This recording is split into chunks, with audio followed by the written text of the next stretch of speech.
à quelques heures de la fin en tout cas de l'expiration du cessez-le-feu, c'est mercredi soir. La tension est remontée ce week-end et aujourd'hui lundi, brusquement et brutalement entre l'Iran et les Américains. Le régime iranien qui a refermé samedi le détroit d'Ormuz, moins de 24 heures après l'avoir rouvert à la circulation maritime commerciale. Bonjour Xavier. Bonjour David. C'est Patrolin, président de l'Albatros Capital. Non mais les marchés, donc, on pourrait commenter la séance de vendredi, mais qui déjà est quasiment, pas totalement effacée, c'est intéressant. Non, c'est plutôt la séance du jour n'est pas effacée, pourtant, donc il y a ce rebond puissant vendredi, suite à l'annonce de la réouverture, et de là, retour quasiment à la case départ, retour de la volatilité. On est quand même dans le flou, je veux dire, les Américains, J.D. Vance va à Islamabad pour discuter avec les Iraniens, on ne sait pas si les Iraniens vont être présents, on sait que les Américains et la marine américaine et du côté aussi iranien s'attire, ou en tout cas ça bloque des navires. Le résultat, le pétrole, à 95 et le CAC 40 qui repart à la baisse à 8300 points. Oui, alors c'est vrai qu'il y a une mise en scène, il y a une forme de théâtralité et donc il y a une espèce de... On parle de brouillard de la guerre, là on a le brouillard des négociations. Au fond, avec un peu de recul, ce qui semble s'être passé, c'est que la décision iranienne de refermer. D'abord de réouvrir le... Samedi. Non, c'était vendredi, ça. Vendredi, qui est salué par les marchés. Ça fait à peu près, sur le marché américain, c'est pas loin de 500 milliards ou 600 milliards de dollars de valorisation d'un seul coup. Sur le marché français, pétrole sous les $90, voilà. Quasiment 85, enfin voilà. Mais le problème, c'est que la position américaine, Trump a dit c'est une super nouvelle, très bien, je félicite. Merci, il a dit merci. Merci, voilà, mais je maintiens le blocus des ports iraniens. Et c'est là que ça a bloqué. Au fond, ce qu'attendaient probablement les diplomates ou les colombes iraniennes, c'est un geste en contrepartie de celui qu'ils avaient fait. Et le geste n'est pas venu, puisque Trump a réaffirmé sa position, le blocus est... Donc on referme côté iranien. Et voilà, et donc on referme côté iranien. Et donc on est là-dedans. Mais le traitement qu'en ont les marchés à l'heure où nous parlons...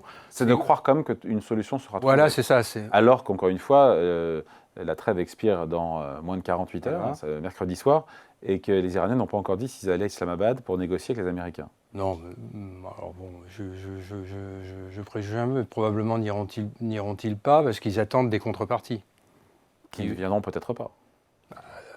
C'est pas grave, mais ils se doutent bien que Donald Trump, en envoyant une délégation et en envoyant son vice-président, est dans une démarche, si j'ose dire, de non-conflictualité. Donc ce qui risque d'arriver, c'est un prolongement de ce fameux ultimatum, et dans le cadre du prolongement de cette... Donc la trêve serait reconduite. Voilà, serait reconduite. Et du point de vue iranien, ça apparaîtrait comme une victoire symbolique, comme un geste américain. Alors, moi, je ne suis pas un spécialiste perse de la... Ouais, le résultat d'Ormuz, le détroit d'Ormuz est toujours bloqué. Oui, tout à fait. Mais les marchés, pour l'instant, traitent ça avec une relative bienveillance. Ils continuent à privilégier le scénario négociation. Si je plagiais Paul Wolfoni dans Les Tontons Flingueurs, c'est plus le temps des hommes d'action, c'est le temps des diplomates, des tables rondes et des négociations. Donc ils continuent. Si tu prends le marché, les variations par rapport à jeudi, et non pas par rapport à vendredi, tu les compares, on a reperdu globalement à peine un tiers. Sur les taux d'intérêt, ça bouge quasiment pas.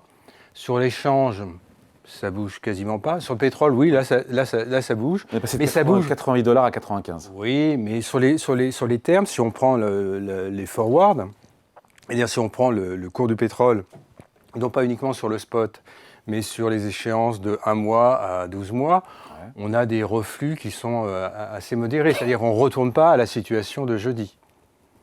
Donc ça veut quand même dire, d'une certaine façon, que le marché, pour l'instant, privilégie un cheminement de négociation. Alors peut-être pas à échéance 24 heures ou 48 heures, mais pour l'instant, l'anticipation qu'a le marché, c'est que l'ultimatum va être prolongé au minimum jusqu'au 13 mai, puisqu'il y a le fameux 13 mai. Pourquoi le 13 mai ? Parce que c'est le déplacement, c'est censé être le déplacement de Donald Trump auprès de l'oncle Xi Jinping. Et donc, c'est forcément une contrainte qu'intègre le marché. Voilà. Mais, donc, si tu veux, il n'y a pas un mouvement, on ne retourne pas à la situation avant la première décision iranienne de réouvrir le détroit d'Ormuz. Donc c'est d'une certaine façon ça la bonne nouvelle. Moi, de l'extérieur, je continue à penser que les marchés sont très optimistes sur, quand bien même il y aura une négociation, quand bien même elle arriverait à une forme de compromis. Les positions sont tellement éloignées. Exactement. Donc on n'aura pas... Sur le nucléaire, sur les matières fissiles. Voilà, c'est ça. Sur, l'idée importante, c'est qu'ils ont pris langue et que pour l'instant, on arrête le déploiement, enfin, on n'arrête pas le déploiement militaire. Le déploiement militaire est toujours là, mais on arrête sa mise en œuvre. C'est ça qui est le plus important. Maintenant, ce qu'il faut quand même reconnaître de l'extérieur, c'est que pour l'instant, les Iraniens ont d'une certaine façon gagné parce qu'ils n'ont pas perdu. Et ils n'ont pas perdu, et en plus, ils ont gagné le contrôle du détroit d'Ormuz. Et ça a une valeur symbolique très élevée pour eux. C'est-à-dire le prix qui est payé pour la société iranienne, le prix en destruction de capacité de la société civile et autres, est d'une certaine façon compensé à ce stade par le contrôle qu'ils ont des détroits d'Ormuz. Et je ne les vois pas céder le contrôle des détroits d'Ormuz. Il pourra réouvrir, mais il va réouvrir sur des modalités qui seront à un moment ou à un autre favorables à l'Iran. Et donc, c'est ça qu'il faut intégrer. Et donc là, les marchés, me semble-t-il, sont très optimistes, parce qu'il y a une espèce d'anticipation qu'on va retourner à une situation qui prévalait avant le 28 février, avant le déclenchement des opérations. Alors, pas immédiate, mais à horizon 1 an. On va retrouver une espèce de fluidité des échanges internationaux. Il y a des effets logistiques qui vont progressivement s'estomper, mais ça prendra 6 mois, 1 an. Mais globalement, on aura une situation. Et là, je pense qu'il s'est passé quelque chose depuis le 28 février sur, au fond, les échanges internationaux, leur fluidité, le just-in-time. Et que ça justifie, d'une certaine façon, une prime de risque. Donc le pétrole ne reviendra jamais voilà, à $70 comme en début d'année. Voilà, c'est ça. 60. Et moi, j'ai du mal à comprendre aujourd'hui la courbe forward, la courbe des termes sur le marché du pétrole. Tu sais qu'elle a cette chose très particulière, elle est en backwardisation, c'est-à-dire au fond c'est une inversion. C'est-à-dire on a le spot qui est élevé, et puis progressivement, au fur et à mesure qu'on va sur les échéances, on a des prix de plus en plus bas. Alors que c'est le contraire en général. On devrait théoriquement, me semble-t-il, commencer non pas à réinverser, c'est-à-dire à avoir des prix à terme qui sont supérieurs au spot, mais en tout cas à avoir un rééquilibrage, tout simplement parce que les prix à terme devraient réintégrer une espèce de prime de risque politique indépendamment de la négociation entre l'Iran et les États-Unis. C'est pas du tout ce qui se passe. Donc pour l'instant, il faut suivre le marché. Moi, ce que je dis, mon avis, est totalement marginal. Mais j'ai du mal à comprendre la forme de la courbe du pétrole. Qu'est-ce qui se passe si les opérateurs de marché se trompent et qu'au final... les primes de risque sont trop basses. Ouais. C'est ce que t'a dit Patrick Artus, je dois l'interroger la semaine dernière. Je n'ai pas grand-chose à rajouter. Les prix sont beaucoup trop bas. Et donc ça veut dire que sur les plus principaux marchés, on devrait être où ? On devrait avoir des primes de risque plus élevées. Si on fait une prime de risque très simple, on prend le price earning, c'est-à-dire cours sur bénéfice. On est sur le marché français aux alentours de 16. Tu fais l'inverse, c'est-à-dire le rendement bénéficiaire, tu fais 1 sur 16, on arrive à 6,25, tu lui soustrais le taux d'intérêt de la dette française, 3,5, et on a une prime de risque qui est à 2,75. Elle est quasiment sur les plus bas historiques de ces 10 ou 15 dernières années. Alors que le contexte géopolitique ne plaide pas pour qu'on ait une prime de risque à ce niveau-là. Voilà, tu réponds à la question.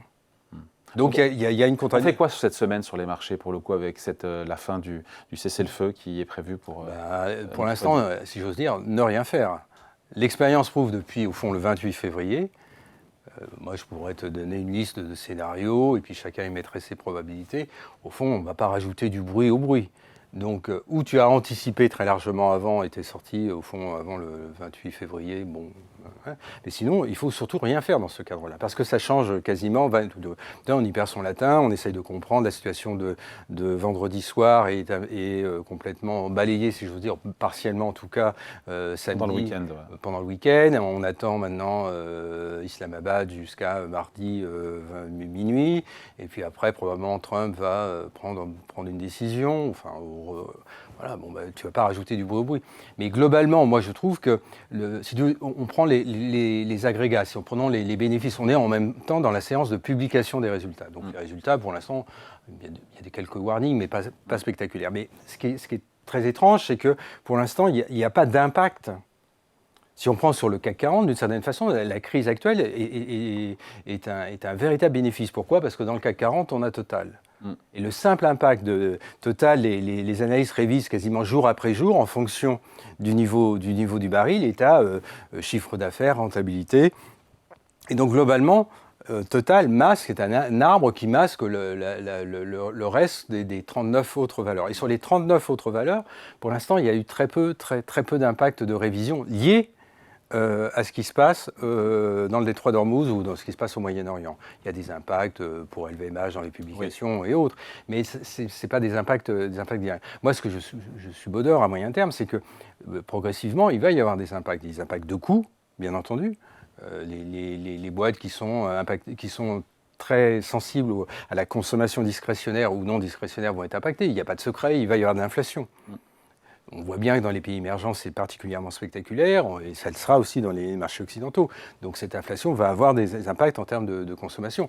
Et le marché semble parier sur le fait que ce qu'il a connu au moment du Covid ou avec le conflit russo-ukrainien, c'est que l'inflation, c'était une boucle prix-profit et pas prix-salaire. Oui.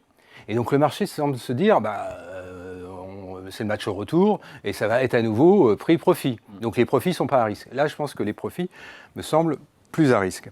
Mais pour l'instant, c'est pas ce que nous dit c'est pas ce que nous dit le consensus. On est plutôt des révisions.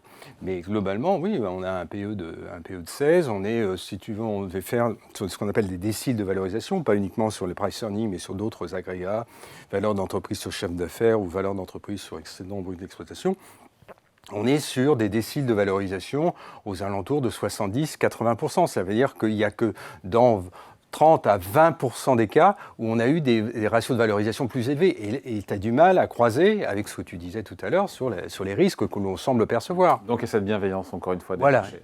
Et donc, il y a une grande preuve. Je ne dis pas vendez tout. Je dis simplement protégez-vous. Même les volatilités ne sont pas extraordinairement élevées. On voit sur le VIX, sur le Nasdaq, elle a tendance à revenir très très vite.